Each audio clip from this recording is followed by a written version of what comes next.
네, 세상에 보면 잘 되는 단체가 있고 안 되는 단체도 있습니다. 국가도 잘 되는 국가가 있고 안 되는 국가가 있어요. 사업도 마찬가지죠. 우리 주변에 보면 날마다 흥하는 그런 사업체가 있고 잘 안 되는 사업체가 또 있어요. 가정도 마찬가지입니다. 날마다 기쁨이 넘치는 가정이 있는가 하면 날마다 어려움 때문에 힘들어하는 가정도 있습니다. 교회도 마찬가지입니다. 오늘 우리는 잘 되는 단체들은 도대체 어떤 특징들이 있는지, 반대로 망해가는 단체는 도대체 어떤 특징을 가지고 있는지 잘 살펴보고 우리 교회가, 우리 가정이, 여러분의 사업체가, 여러분의 속한 조직이 어떤 징조가 있는지 깨달아서 어쨌든 간에 잘 되는 쪽으로 움직이는 그런 은혜가 있는 귀한 시간이 되기를 주님의 이름으로 소원합니다. 자, 오늘 본문 11장 말씀은 예루살렘 교회, 안디옥 교회 두 개의 교회가 소개되고 있습니다.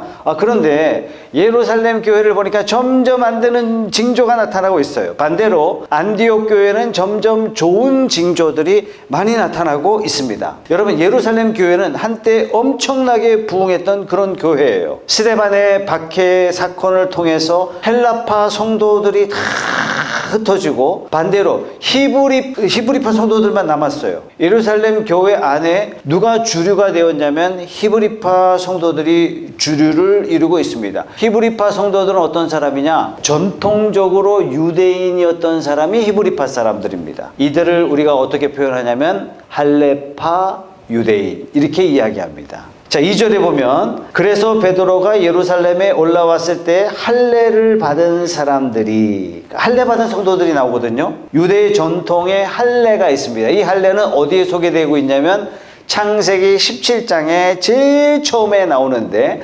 하나님께서 아브라함아 너의 가족들 남자들 몽땅 다 할례 행해라. 심지어 종들도 다 행해야 된다. 이스라엘 사람들은 태어나면 난지 8일 만에 할례를 행했기 때문에 모든 이스라엘 사람들은 100% 다 할례 받은 사람이다. 이렇게 말할 수 있습니다. 우리식으로 말하자면 소위 말해서 포경수술인데 성경에서 말씀하시고 있는 이것은 단순한 할례가 아니라 나는 하나님의 백성으로서의 정체성을 내 몸에 지니고 있습니다 하는 내 몸에 새기는 특별한 의식이에요. 할례 받은 사람만 하나님의 백성이다 하는 이 명확한 기준이 있었단 말이죠. 이런 의식에 의해서 메시아 되신 예수님도 유대인으로 오셔서 할례 받으셨고 구약의 율법도 지키셨고 하나님의 백성된 징표로서 몸에도 지니기 있었고 율법을 지킴으로 말미암아 뭐라 그럴까요? 전통으로도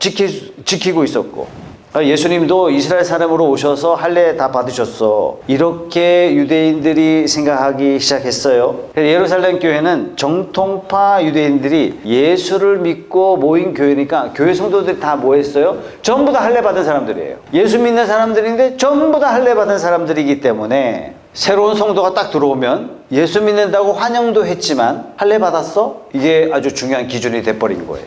그래서 예루살렘 교회를 다른 별명으로 뭐라고 불렀냐면 할례당 이렇게 불렀어요. 할례파 이렇게 불렀습니다. 자, 이것이 바로 망하는 단체의 아주 독특한 특징이다 하는 것입니다. 망하는 조직의 첫 번째 징조가 뭐냐? 전부 다 전통의 노예가 돼 있습니다. 지난주 10장 말씀에 베드로가 로마의 백부장 고넬료 집에 가서 말씀을 전한 사건을 지난주에 여러분들에게 말씀을 드렸잖아요. 이방인이 세례를 받았어요. 고넬료가 세례를 받았어요. 성령의 인치심이 있었어요. 이 소문이 예루살렘에 퍼졌습니다. 어떤 소문이 퍼졌을까요? 어머나 세상에 이방인 사람이 예수 믿었네. 이 소문이 퍼진 게 아니라 세상에 유대인 베드로가 이방인 집에 갔네. 이 소문이 예루살렘에 파다하게 퍼졌습니다. 자, 오늘 11장 말씀은 좋은 말로 기독교 최초의 예루살렘 공의회 이렇게 표현합니다. 우리도 역사적으로 쓸 땐 그렇게 씁니다. 그러나 나쁜 말로 보자면 베드로 청문회예요.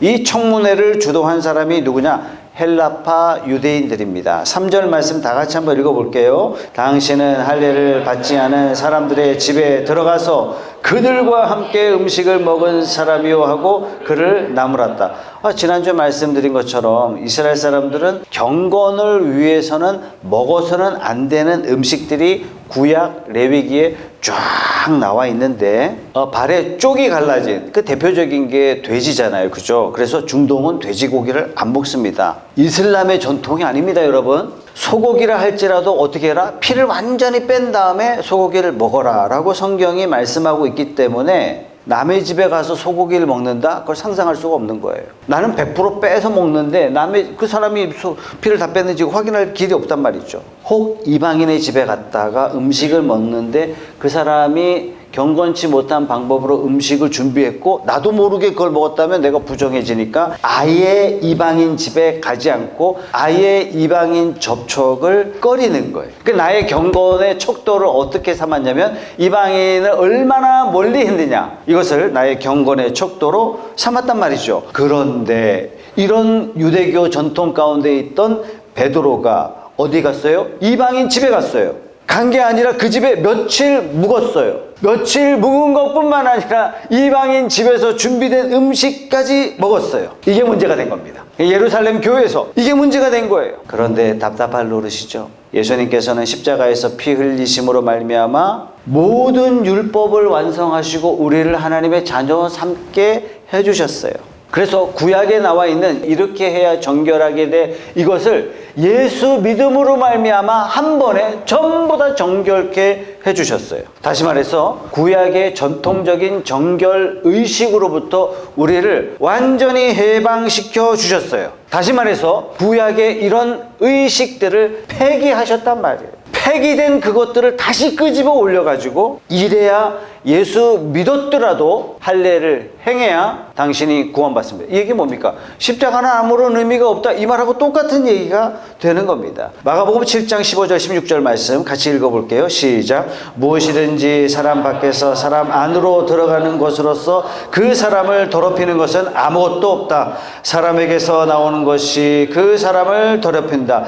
예수님께서 하신 이 말씀을 19절에 이렇게 해석해 주고 있습니다. 잘 들어보세요. 밖에서 사람 안으로 들어가는 것은 무엇이든지 사람의 마음속으로 들어가지 않고 뱃속으로 들어가서 뒤로 나가기 때문이다. 예수께서는 이런 말씀을 하여 모든 음식은 깨끗하다고 하셨다. 예수님께서 이렇게 깨끗하다, 다시 말해서 모든 음식은 정결하다, 이렇게 하셨는데 왜 이 사람들은 지금까지도 정결 의식에 따라서 연연해 하면서 베드로 너는 경건하지 못해 하면서 청문회까지 열었을까요?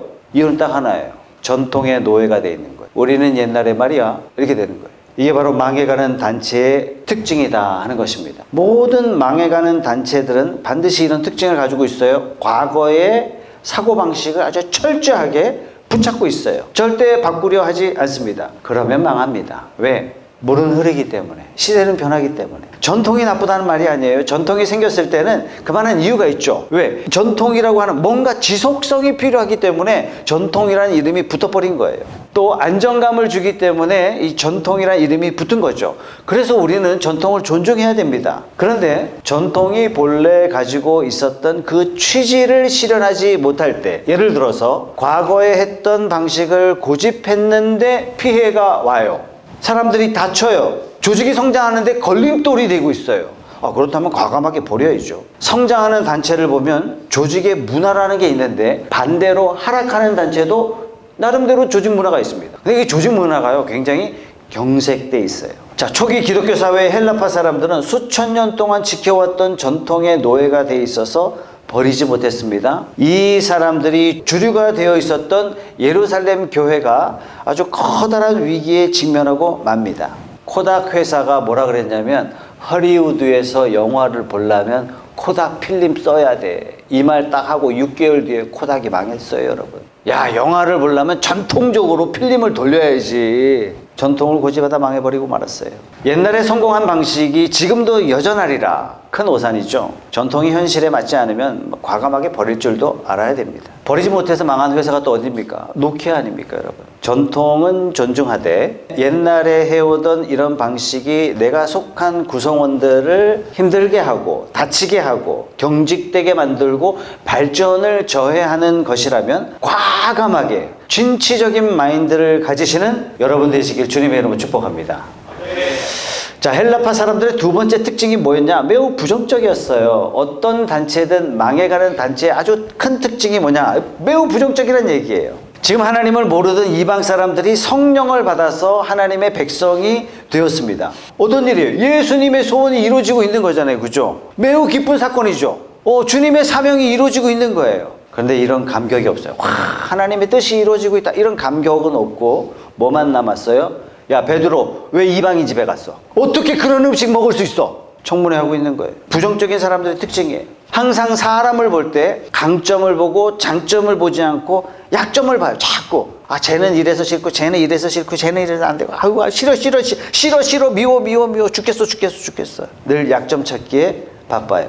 혼자 살아야죠. 부정적인 사람이 주류가 되어 있고, 부정적인 분위기가 만연하다면 그 단체는 망하기 직전입니다. 제가 교회를 개척하기 전에는 다른 교회에서 설교를 좀 많이 했는데 어떤 교회 갔더니 장로님이 대표 기도를 하세요. 제가 설교하기 전에 어떻게 설교하셨냐면 제가 그 기도가 가슴에 아주 그냥 맺혔어요. 기도하시는데 우리 목사님이 단위에서 인간적인 소리 하지 말게 하여 주시옵시며 오직 하나님의 말씀만 전하게 하여 주시옵시고 우리 교인들 자기만 하는 이기적인 사람이 되지 않게 해 주시옵시며 서로 살아가는 사람이 되게 해 주시옵시며 기도의 내용이 충분히 좋은 의도로 했다는 건 충분히 공감합니다. 그런데 이 장로님은 너무 부정적인 사람이에요. 매우 거룩하게 들리지만 너무 부정적이에요. 담임 목사를 우회적으로 까고 있어요. 두 번째, 자기의 성도들을 대놓고 이기적이다라고 핀잔하고 있는 기도 내용이에요. 제가 아주 오래전입니다. 어떤 회사인데 직원이 한 3,000명 되는 회사에 저보고 이제 직원들 다 모아놓고 목사님 와서 설교해달라고 부탁을 하시는 거예요. 감사한 일이죠. 안 믿는 분들이 대다수일 텐데. 그런데 저한테 하시는 얘기가 목사님 와서 설교해 주시는데 정직하게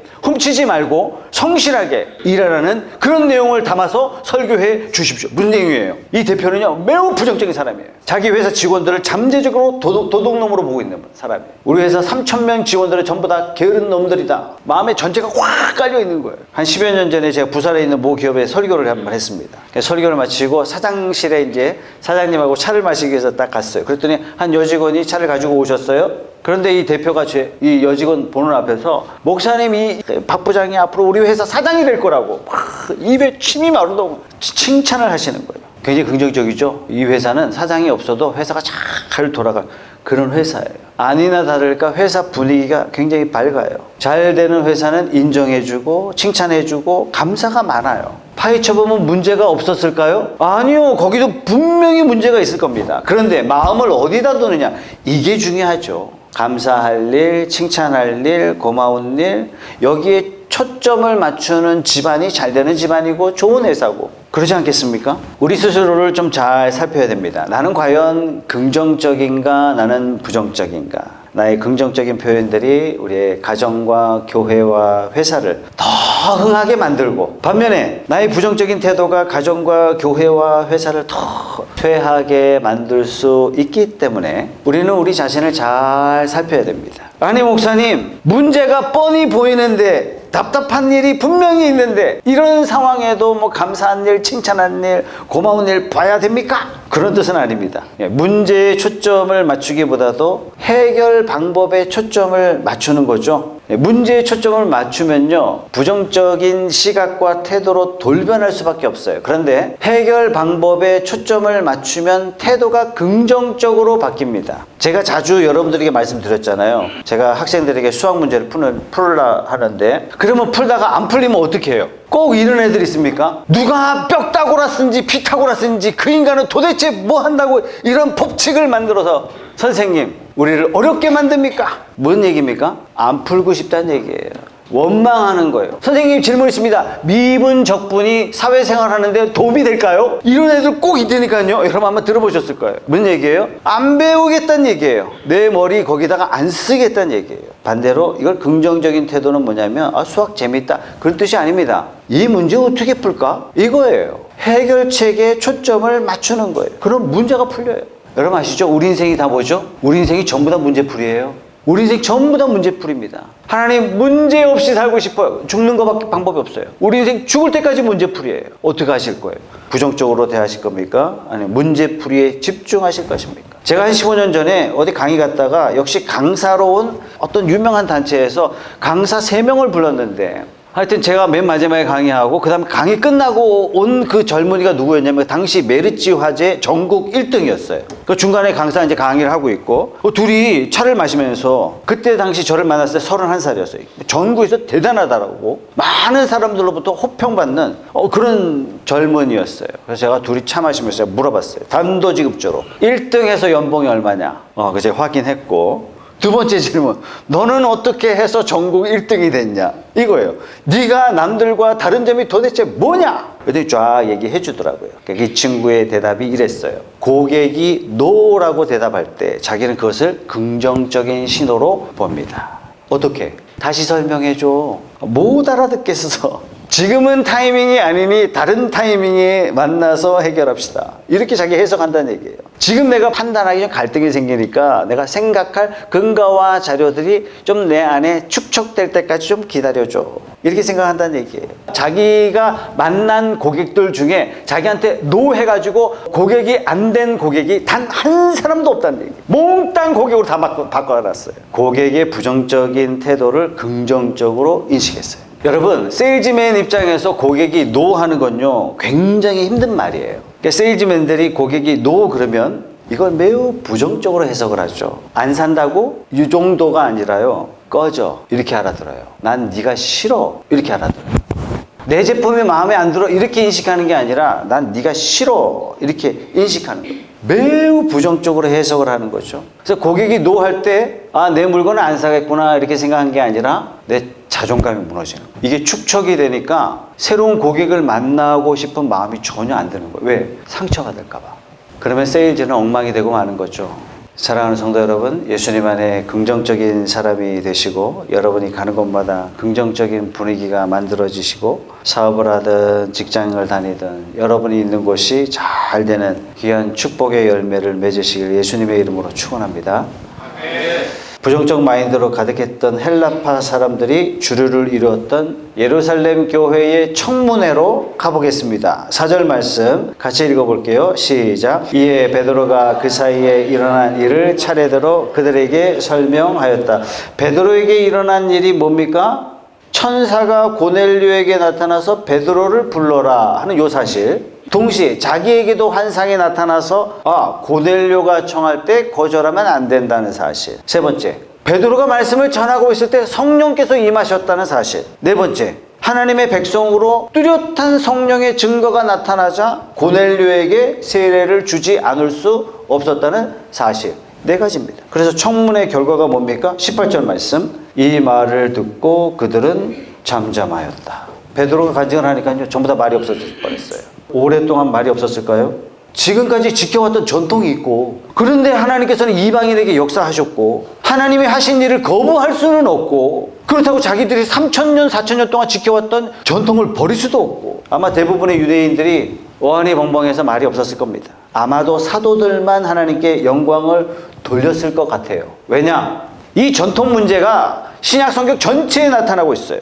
이 할례 문제가 교회 안에 계속 대두되고 있는데, 그래서 쓰여진 성경이 갈라디아, 로마서 두 성경입니다. 프란스 교회가 속한 교단이 개혁주의입니다. 그러니까 보통 잘못 생각하기는 로만 캐톨릭으로부터 개혁교회가 나왔다 이렇게 생각하는 경우가 굉장히 많습니다. 잘못된 거예요. 원래 예수님 시대에 베드로 사도 12사도로부터 쭉 가다가 교회가 황제 옆에서 권력을 갖게 되죠. 그러면서 교회가 부패하기 시작했어요. 이게 1500년이 지나갑니다. 그러면서 몇몇 의식 있는 신부들이 성경을 처음 보면서 뭘 보면서? 로마서를 읽으면서 우리가 잘못했구나. 이것으로부터 개혁해야 되겠다. 개혁이 뭐죠?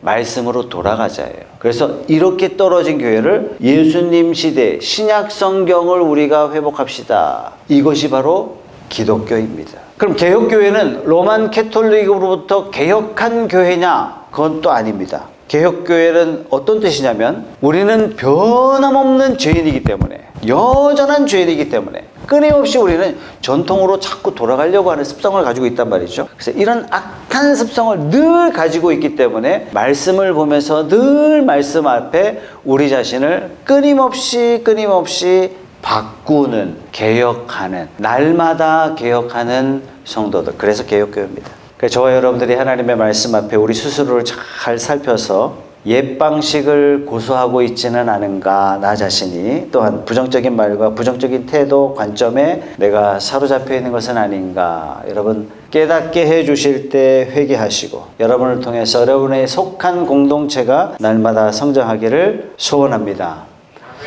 오늘 말씀에 안디옥 교회도 나오는데 이 안디옥 교회는 반대로 잘 되는 교회예요. 이 안디옥이라는 도시가 어떤 도시냐? 당시 고대 유럽에 3대 도시가 있는데 첫 번째 도시가 로마, 두 번째가 이집트의 알렉산드리아, 세 번째가 안디옥입니다. 국제적인 대도시였어요. 특별히 안디옥은 로마의 거점 도시로서 로마의 각종 문화, 행사 이런 것들이 활발했고 로마만큼 여러 건축물들이 화려하게 있었던 곳이 바로 안디옥이었습니다. 안디옥은 국제도시였기 때문에 수많은 로마 사람, 수많은 그리스 사람, 국제도시였기 때문에 기독교인들이 예루살렘에서 박해를 받을 때 전부 다 어디로 도망갔냐 하면 안디옥으로 도망갔어요. 안디옥이 도망가서 어떻게 했냐면 복음을 전했어요. 유대인들을 만날 때마다 복음을 전해서 많은 유대인들이 들어왔을 뿐만 아니라 이 복음을 듣고 유대인이 아닌 로마 사람, 그리스 사람, 수많은 사람들이 예수님 믿고 교회 안으로 들어오게 되었어요. 이 안디옥 교회 때문에 유대인과 전혀 관계없는 순수 이방인들이 예수를 믿는 기독교 역사로 봤을 때 획기적인 일들이 일어난 곳이 어디였냐면 안디옥입니다.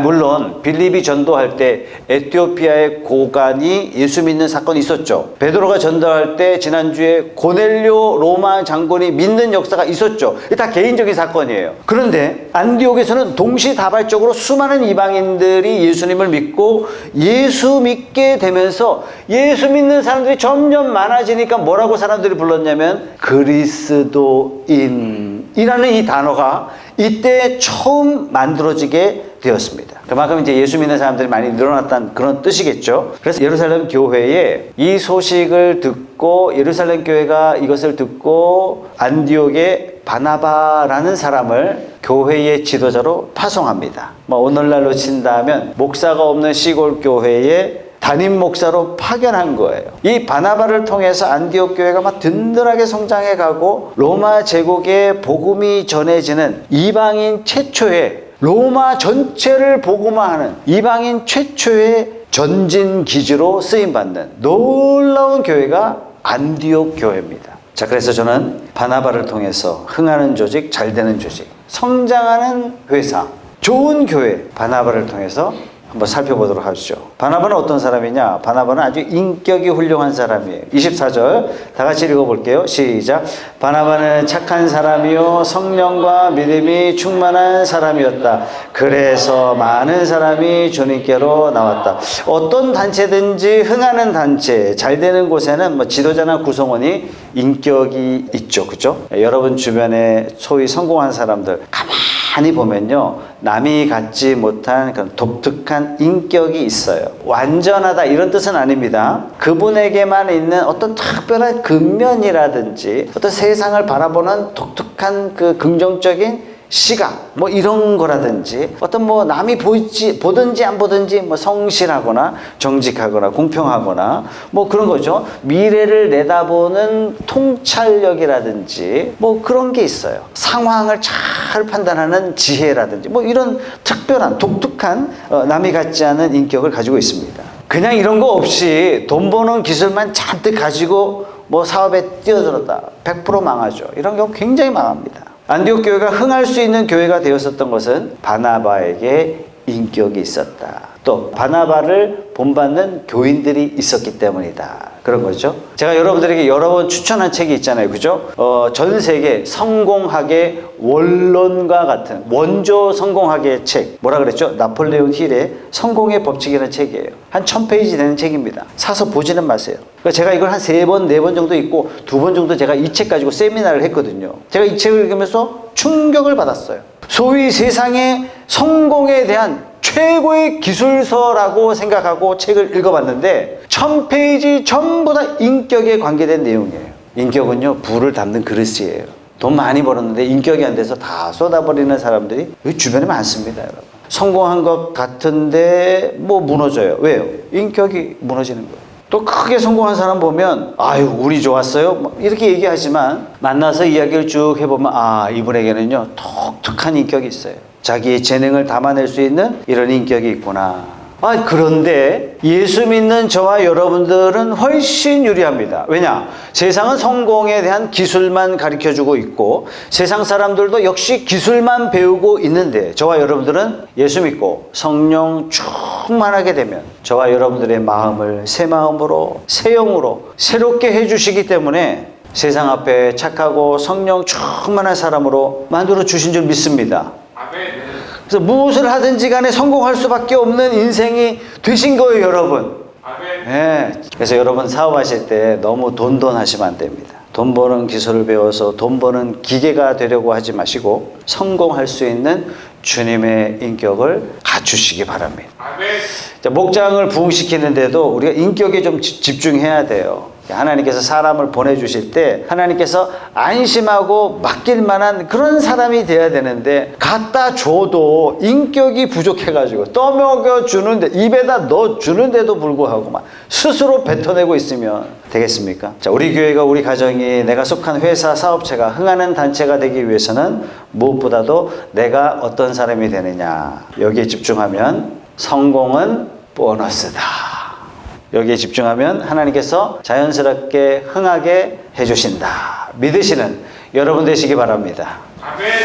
바나바의 두 번째 특징이요. 동역할 줄 알았어요. 잘 되는 단체를 보면 항상 인재를 발탁해서 잘 쓰더라고요. 바나바가 안디옥에 정착해서 목회를 하고 있는데 막 교회가 급성장했단 말이죠. 함께 일할 사람이 필요했어요. 그래서 뽑은 사람이 누굽니까? 사도 바울이에요. 사도 바울은요 10년 전에 예루살렘에서 전도 활동하다가 핍박을 받아서 목숨이 위태해져서 자기 고향 다소로 숨어버렸어요. 바나바와 이 사도 바울이 함께 안디옥에 열심히 사역할 때 수많은 예수 믿는 자들이 많아졌어요. 이것 때문에 그리스도인이라는 칭호를 받게 됐다고 말씀드립니다. 세계의 중심교회가 예루살렘 교회가 아니고 안디옥 교회가 돼버리고 말았어요. 어떤 단체든 잘 되기 위해서는 사람을 잘 써야 되거든요. 특히 나보다 큰 사람을 쓸 줄 알아야 돼요. 경직된 조직을 보면 인재가 들어오면 온갖 중상모략으로 인간을 막 일 못하게 만듭니다. 자기보다 똑똑한 사람을 경계하고 일할 수 없는 환경을 만들어서 버티지 못해서 그냥 결국 들어서 못해먹겠다 이런 상황을 만들어서 쫓아내보냅니다. 망하는 회사의 특징이에요. 나보다 큰 사람을 존중할 줄 몰라요. 여러분 요만한 그릇에 큰 그릇이 오면 버리고 큰 그릇이 오면 버리고 대신 요게 담을 수 있는 더 작은 그릇 포개고 더 작은 그릇 포개고 더 작은 그릇 포개고 한쪽에는요 이거보다 작은 그릇은 받지 않고 이거보다 더 큰 그릇 받고 밑에다 포개고 밑에다 포개고 더 큰 그릇 밑에다 포개면 둘 다 그릇 세트는 맞지만 하나는 작은 그릇 세트에 불과한 것이고 하나는 큰 그릇 세트가 되고 마는 겁니다. 나보다 잘난 사람은 거부하고 좀 떨어지고 못나 보이고 말도 못하고 내가 막 말하면 부려먹기 편한 사람만 즐비하다면 그건 작은 그릇 세트에 불과한 거예요. 시시한 사람이 되고 마는 겁니다. 여러분이 더 큰 그릇을 타고 함께 일해야 되죠. 그죠? 나보다 훌륭한 사람을 질투하지 않고 함께 일할 수 있어야 됩니다. 바나바가 이런 사람이에요. 저와 여러분이 오늘 말씀처럼 세상을 흥하게 하는 축복의 통로가 다 되시길 예수님의 이름으로 축원합니다. 아멘. 기도하겠습니다.